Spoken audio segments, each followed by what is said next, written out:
To all of you in the difference classes.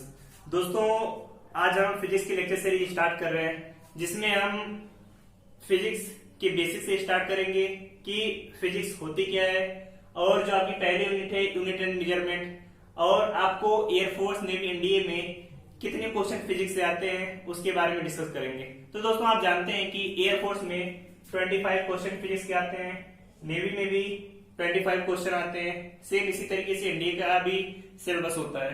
तो दोस्तों, जब हम फिजिक्स पढ़ते हैं तो हमें फिजिक्स में दो पार्ट आते हैं, पहला थ्योरेटिकल पार्ट होता है, दूसरा न्यूमेरिकल पार्ट, और एग्जाम में दोनों टॉपिक से क्वेश्चन पूछे जाते हैं। तो दोस्तों, आप सभी को पहले थ्योरी को अच्छे से पढ़ना है, फिर न्यूमेरिकल को उसके बाद डिस्कस करना है। तो दोस्तों, चलिए हम फिजिक्स सीरीज स्टार्ट करते हैं। तो दोस्तों, फिजिक्स को स्टार्ट करने से पहले आप सभी को पता होना चाहिए कि फिजिक्स होती क्या है,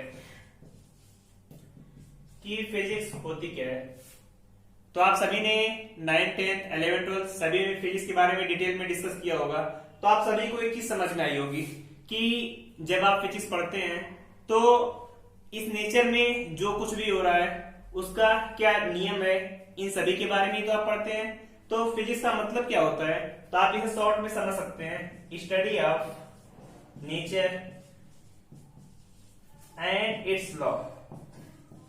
इसका मतलब क्या है, नेचर की स्टडी करना, इस प्रकृति का अध्ययन करना, और प्रकृति के क्या क्या नियम है उन सभी को पढ़ना ही क्या है, फिजिक्स है। जब आप इसकी एक और डिफिनेशन देखते हैं तो आपने पढ़ा होगा, स्टडी ऑफ मैटर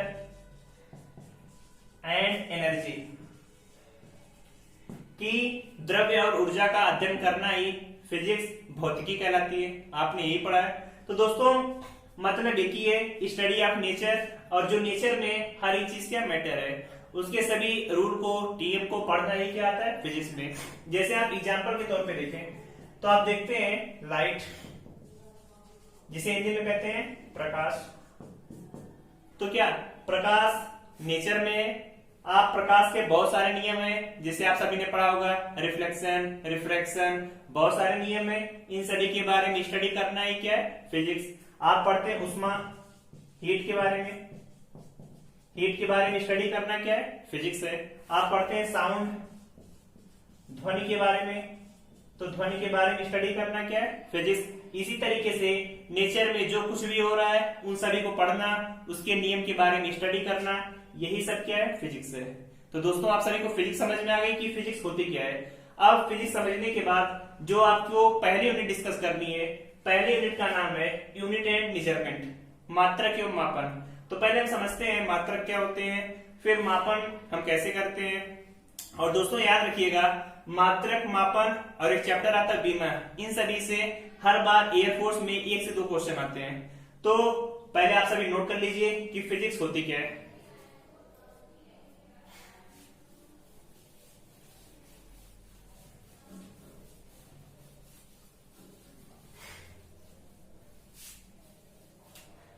देखिए दोस्तों, जब हम फिजिक्स स्टार्ट करते हैं यूनिट एंड मेजरमेंट में, तो जो हमें पहली चीज जाननी होती है, पहली चीज हमें पता होना चाहिए, भौतिक राशियां, भौतिक राशियां, या इंग्लिश में इसे कहते हैं फिजिकल क्वांटिटी, फिजिकल क्वांटिटी। तो आप सभी, आप चाहे यूपी बोर्ड से सीबीएसई बोर्ड, देखिए दोस्तों, जो पढ़ने का मीडियम होगा हिंदी इंग्लिश दोनों होगा, ताकि चाहे आप यूपी बोर्ड से हैं, सीबीएसई बोर्ड, किसी भी बोर्ड से हैं, आसानी से आप समझ सकें। और इंग्लिश तो आपकी और भी अच्छी होनी चाहिए, क्योंकि जब आप एयरफोर्स, नेवी और एनडीए में सिलेक्टेड होते हैं तो वहां से जाने के बाद आपको इंग्लिश की बहुत इंपॉर्टेंस है, इंग्लिश का पेपर भी होता है। तो आप सभी इंग्लिश पर ज्यादा फोकस करिए, ताकि आप इंग्लिश को और आसानी से समझ सकें। अब दोस्तों, जो पहला टॉपिक है आपका भौतिक राशियां, कि भौतिक राशियां होती क्या हैं, तो इसे समझते हैं। फिजिकल क्वांटिटी का मतलब क्या होता है। तो दोस्तों, याद रखिए, जिस भी चीज को नापा जा सकता है या मापा जा सकता है, वही सभी क्या होती है, भौतिक राशियां। तो आप सभी नोट करिए, वे राशियां, वे राशियां जिन्हें मापा जा सके, वे राशियां जिन्हें मापा जा सके वो सभी किसमें आएंगे, भौतिक राशियां में। आप इंग्लिश में लिखेंगे those quantities which can be measured, जिन्हें मापा जा सके वो सभी किस में आती है? भौतिक राशियां में। आप एग्जाम्पल समझें, लंबाई, लेंथ, लंबाई को नापा जा सकता है तो किसमें है? भौतिक राशि में। आप पढ़ते हैं द्रव्यमान, मास, इसे भी मापा जा सकता है तो किस में आता है? भौतिक राशि में। आप इसी तरीके से बहुत सी क्वांटिटी, दाब के बारे में और बहुत सारी चीजें पढ़ते हैं क्वांटिटी, जिन्हें आप भौतिक राशियों में कंसीडर करेंगे। तो दोस्तों समझ में आया भौतिक राशियां क्या होती हैं? कि कोई भी राशि जिन्हें मापा जा सके वो सभी किस में आएंगी? भौतिक राशियों में। तो समझ में आया। अब जो नेक्स्ट पॉइंट है आपका कि चैप्टर के नाम में ये मात्रक, मात्रक क्या होते हैं? यूनिट, जिन्हें हम लिखते हैं यूनिट। तो दोस्तों आप सभी को पता है, जैसे हम बात करें लंबाई की, तो लंबाई का मात्रक क्या होता है? मीटर होता है। तो याद रखिए दोस्तों, भौतिक राशियों को मापने के लिए, इन भौतिक राशियों को मापने के लिए जिन स्टैंडर्ड या निर्देश का प्रयोग करते हैं वही किस में आते हैं? मात्रक में। तो नोट करिए, भौतिक राशियों को मापने के लिए जिन स्टैंडर्ड्स या आप लिखते हैं मानक का प्रयोग करते हैं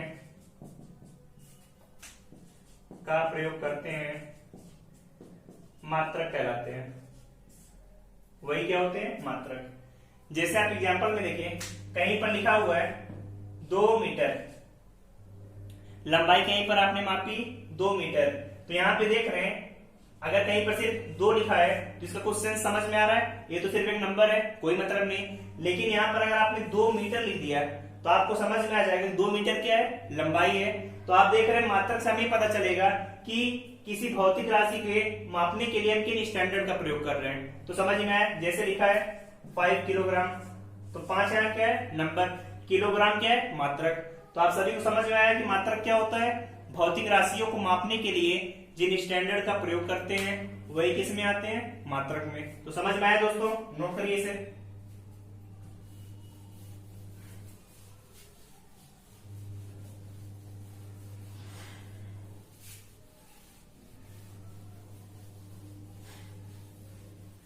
अब दोस्तों जब इससे आगे बढ़ेंगे तो आगे हम पढ़ते हैं इसमें कि मात्रक बनाता कौन है।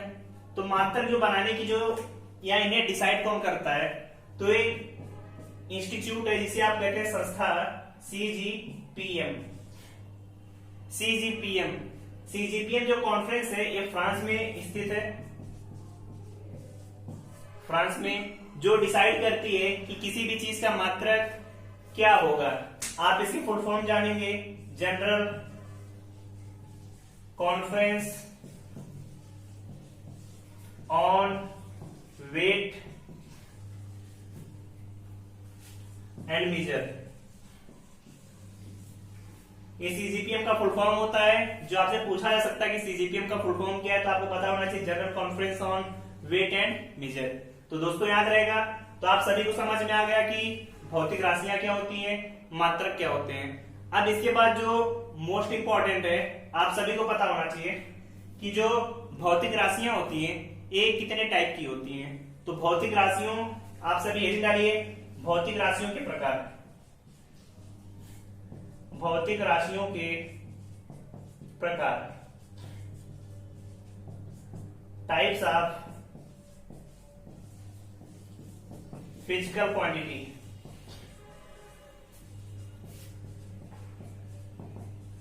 Types of physical quantity. तो दोस्तों जो भौतिक राशियां होती हैं ये 2 प्रकार की आती हैं। जो पहला है आपको पता होना चाहिए मूल राशि, जिसे आप कहते हैं फंडामेंटल क्वांटिटी, फंडामेंटल क्वांटिटी।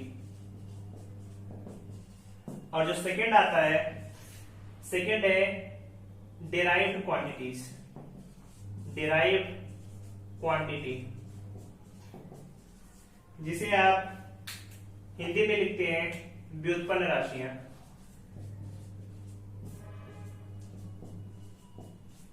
व्युत्पन्न राशियां। तो दोस्तों आप समझेंगे कि फंडामेंटल क्वांटिटी क्या होती है, डेराइव्ड क्वांटिटी होती है। तो नाम से लग रहा है फंडामेंटल। फंडामेंटल का मतलब यही होता है कि जो चीज किसी और पर डिपेंड ना करे। तो आप लिख सकते हैं मूल राशियों का मतलब वे राशियां जो किसी अन्य राशि पर निर्भर नहीं करती। तो फंडामेंटल में समझ में आया, नोट कर लिए सभी। वे राशियां जो अन्य राशियों पर निर्भर नहीं करती वो सब क्या कहलाती हैं, फंडामेंटल। आप एग्जाम्पल में देखें तो लंबाई, द्रव्यमान, समय, इसी तरीके से और भी होती हैं। आप देखिए लंबाई, लंबाई का मात्रक मीटर, लंबाई किसी और भी चीज पर डिपेंड करेगी, नहीं करती। द्रव्यमान किलोग्राम, इसका मात्रक होता है। द्रव्यमान किसी चीज पर डिपेंड करेगा, नहीं करेगा। तो ये सभी किस में आएंगी, मूल राशियों में। दूसरा जो आता है डिराइव्ड क्वांटिटीज, व्युत्पन्न राशियां। नाम से ही लग रहा है डिराइव्ड, मतलब वे राशियां जो कि मूल राशियों से प्राप्त की जाती हैं। वे राशियां जो मूल राशियों से प्राप्त की जाती हैं क्या कहलाती हैं, व्युत्पन्न राशियां। एग्जाम्पल में आप समझेंगे, एग्जाम्पल आपका लिखा हुआ है वेग। अब आप सभी जानते हैं वेग, वेलोसिटी क्या होती है, velocity is equal to displacement, जिसे हिंदी में लिखते हैं विस्थापन बटे समय, टाइम। तो देख रहे हैं वेग को किस में लिखना पड़ रहा है, डिस्प्लेसमेंट अपॉन टाइम। डिस्प्लेसमेंट क्या होता है, डिस्प्लेसमेंट लंबाई तो होती है, समय फंडामेंटल क्वांटिटी। तो जिन क्वांटिटी को हम फंडामेंटल के टर्म में लिखते हैं वही सभी क्या आती हैं, डेराइव्ड क्वांटिटीज में।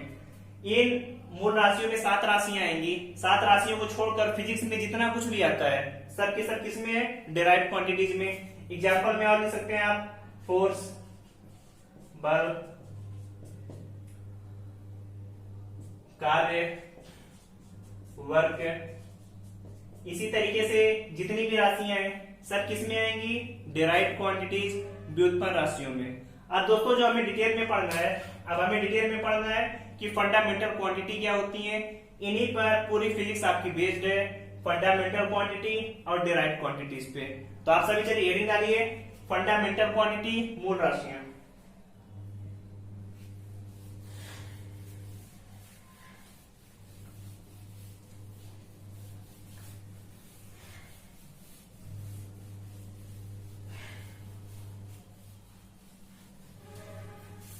अब दोस्तों जो आपको बताने जा रहे हैं वो है फंडामेंटल क्वांटिटीज। फंडामेंटल क्वांटिटी, मूल राशि।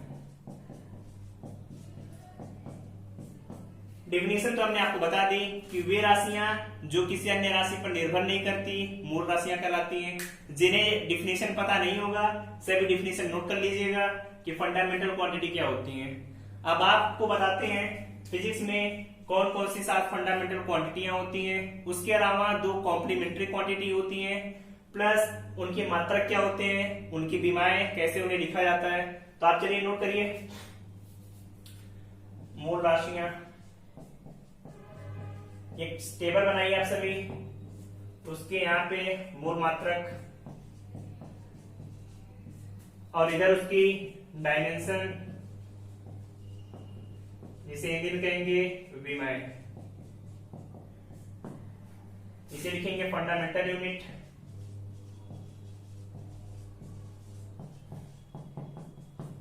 इसे लिखेंगे फंडामेंटल क्वांटिटी,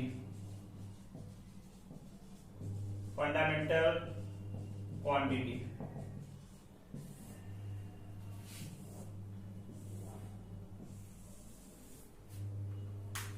अब दोस्तों देखेंगे जो मूल राशियां 7 होती हैं, पहले 7 के नाम लिखिए।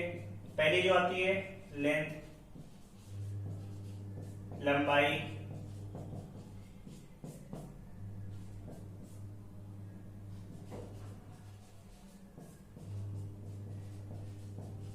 टेबल को सभी बनाइए।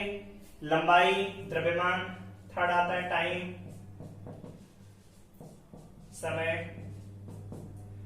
फोर्थ आता है टेम्परेचर,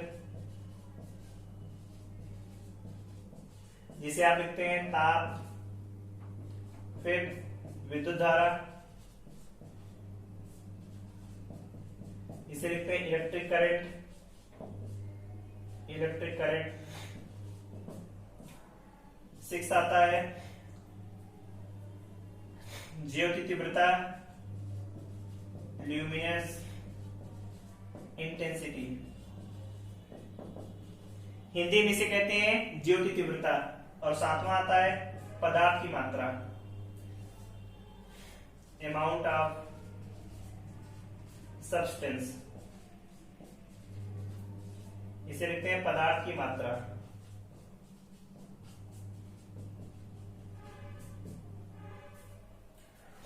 और इसे ज्योति तीव्रता।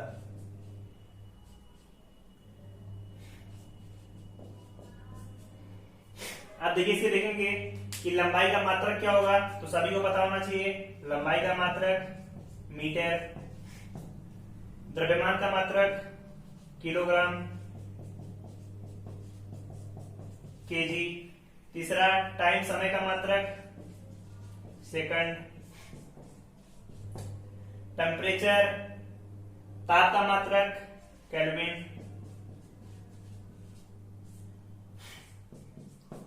विद्युत धारा एम्पियर।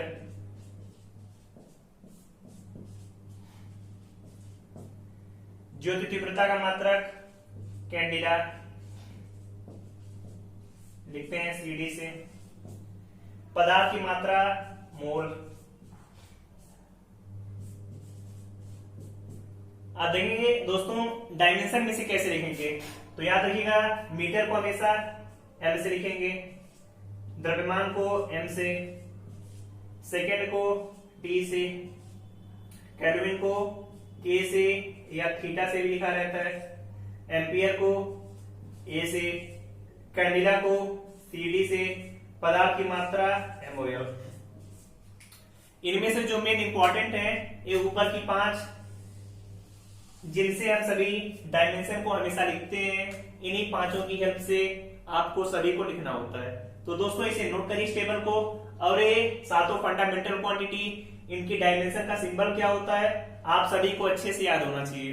अगर आपको इतना पता है तो आगे हम आपको बताएंगे डायमेंशन कैसे निकालते हैं। इससे पहले और कुछ बेसिक पॉइंट है जिन्हें पढ़ते हैं, तो दोस्तों नोट करिए इसे।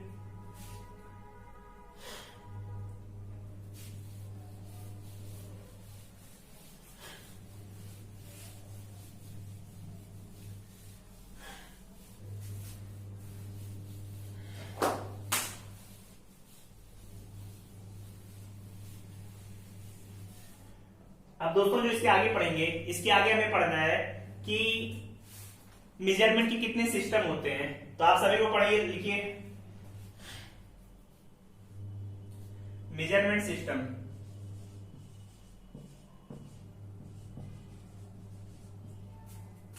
मेजरमेंट सिस्टम, मापन की पद्धतियां।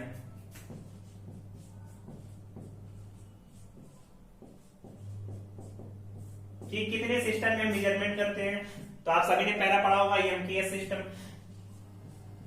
एमकेएस सिस्टम जिसका मतलब होता है मीटर किलोग्राम सेकेंड सिस्टम। दूसरा पढ़ते हैं सीजीएस सिस्टम,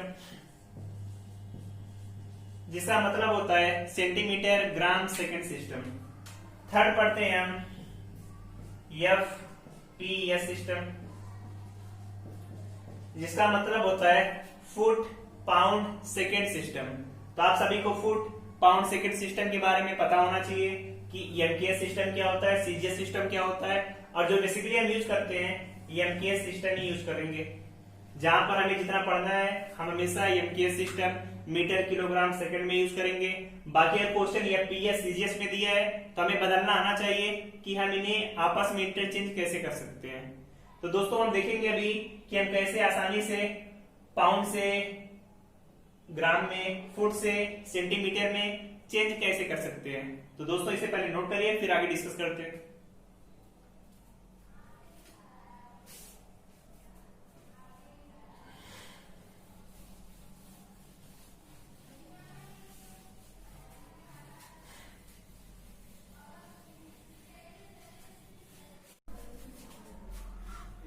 दोस्तों अभी तक हमने मेजरमेंट सिस्टम के बारे में पढ़ लिया है। अब हम देखेंगे कि इन मात्रकों को बदलेंगे कैसे। तो अभी तक हमने जैसे 3 सिस्टम पढ़े, एमकेएस, एफपीएस, सीजीएस। तो इनमें कुछ रिलेशन होते हैं जिनके बारे में हमें पढ़ना है। तो देखिए दोस्तों, आप देखेंगे कि 1 फुट में 12 इंचेज होते हैं। 1 फुट में 12 इंचेज। फिर हमें पता होना चाहिए 1 इंच में कितने सेंटीमीटर होते हैं। तो आपको पता होना चाहिए कि 1 इंच में 2.54 सेंटीमीटर या 25.4 mm होते हैं। याद रहेगा दोस्तों। फिर पता होना चाहिए कि 1 फुट में कितने सेंटीमीटर होंगे।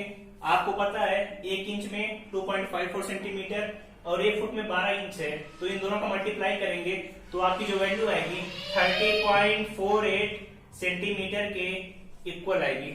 फिर आपको पता होना चाहिए कि 1 मीटर में कितने फुट होते हैं। 1 मीटर में कितने फुट होते हैं तो आपको पता होना चाहिए कि 1 मीटर में 3.28 फुट होते हैं। याद रहेगा दोस्तों। अब एक पॉइंट और आता है, 1 पाउंड।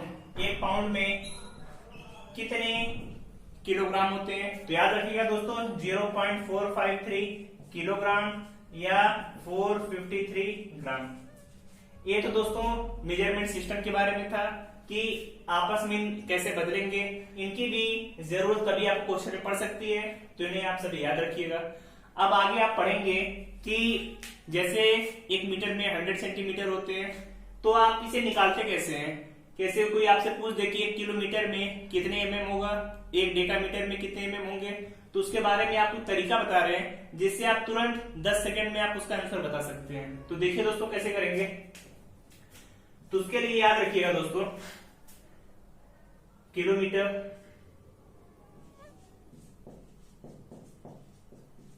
किलोमीटर इसे लिखते हैं km। फिर आता है हेक्टोमीटर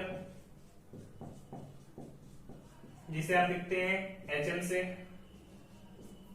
फिर आता है डेकामीटर जिसे आप लिखेंगे DM से। फिर आता है मीटर जिसे लिखते हैं M से। फिर डेसीमीटर जिसे आप DECM से। फिर आता है सेंटीमीटर जिसे सेमी भी लिख सकते हैं। फिर आता है मिलीमीटर जिसे आप मिमी लिखते हैं mm। तो दोस्तों ये बदलेंगे कैसे, इनकी इंटरचेंजिंग कैसे होती है, इनके बारे में आपको पढ़ना है। तो दोस्तों याद रखिएगा, जब कभी आप नीचे से ऊपर जाते हैं तो ये हमेशा 10 की पावर -6 में आएगा। ऊपर से नीचे आएंगे तो हमेशा 10 की पावर प्लस में आएगा। जैसे अगर आपसे कोई पूछ दे 1 किलोमीटर में कितने मीटर होते हैं, तो किलोमीटर से मीटर आ रहे हैं, तो देख रहे हैं किलोमीटर से मीटर तक आने के लिए कितना नीचे आना हो रहा है, 1 2 3 3, तो 10 की पावर 3 मीटर निकाल लेंगे। कोई पूछे आपसे 1 मीटर में कितने मिलीमीटर होते हैं, तो मीटर यहाँ पे, मिलीमीटर यहाँ पे, 1 2 3 बार नीचे आना पड़ रहा है, 10 की पावर 3 mm। कोई पूछ दे 1 किलोमीटर में कितने सेंटीमीटर होंगे, तो कैसे निकालेंगे, किलोमीटर से सेंटीमीटर, 1 2 3 4 5, तो 10 की पावर 5 सेंटीमीटर। सॉल्व करेंगे दोस्तों। कोई अगर आपसे पूछे 1 सेंटीमीटर में कितने हेक्टोमीटर होते हैं, तो सेंटीमीटर से हेक्टोमीटर तक जाने के लिए 1 2 3 4 बार ऊपर, तो 10 की पावर -4 हेक्टोमीटर। कोई पूछे 1 mm में कितने किलोमीटर होते हैं, mm से किलोमीटर पे जाना है, 1 2 3 4 5 6 बार जाना पड़ रहा है, 10 की पावर -6 किलोमीटर। तो दोस्तों आप इस तरीके से बहुत आसानी से कोई भी सिस्टम है मात्रकों को आसानी से बदल सकते हैं। तो चेंज कर लेंगे। अब कुछ और पॉइंट आते हैं कि 1 माइक्रोन में कितने मीटर होंगे। तो दोस्तों याद रखिएगा 1 माइक्रोन में हमेशा 10 की पावर -6 मीटर होते हैं। कोई पूछे 1 नैनोमीटर में, 1 नैनोमीटर जिसे लिखते हैं nm से, 10 की पावर -9 मीटर। तो दोस्तों आपको याद रहेगा 1 माइक्रोन, नैनोमीटर, जब हम कैलकुलेशन करेंगे तो हमें इन सब की जरूरत पड़ेगी, वहां पर कैसे हम इसका यूज करेंगे यही आप सभी को देखना है। और दोस्तों एक चीज और आती है कि अगर कहीं पर कोई चीज किलोमीटर पर घंटा में दी है तो आप मीटर पर सेकंड में कैसे चेंज करेंगे। तो दोस्तों याद रखिए, कहीं पर आपको x किलोमीटर पर आवर दिया है तो आपसे अगर मीटर पर सेकंड में चेंज करना है तो याद रखिएगा x इंटू 5/18 मीटर पर सेकंड। अगर आपको मीटर पर सेकंड में दिया है, किलोमीटर पर घंटे में बदलना है तो याद रखिएगा x into 18/5 kilometre per hour.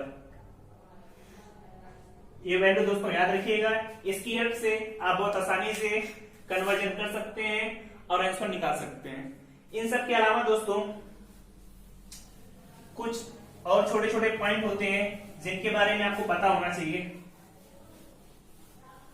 जैसे दोस्तों अभी हमने आपको एक पॉइंट बताया था फंडामेंटल क्वांटिटी। फंडामेंटल क्वांटिटी के बाद दो क्वांटिटी और होती हैं जिन्हें हम कहते हैं कॉम्प्लीमेंट्री क्वांटिटी, पूरक राशियां।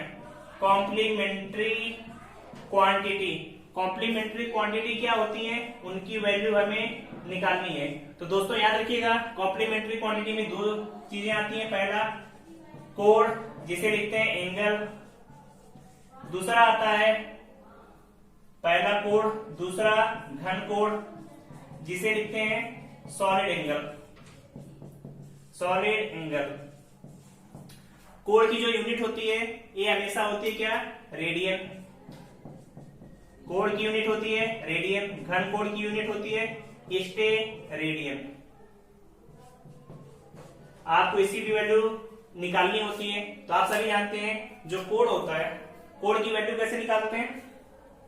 देखिए दोस्तों, इसका जो तरीका आपको बता रहे हैं, कहीं पर कोई सर्किल है और याद रखिएगा कोण हमेशा 2 डायमेंशनल बॉडी में निकालते हैं। 2 डायमेंशनल बॉडी में, जहां पर सिर्फ आपको दो चीजों के बारे में पता हो।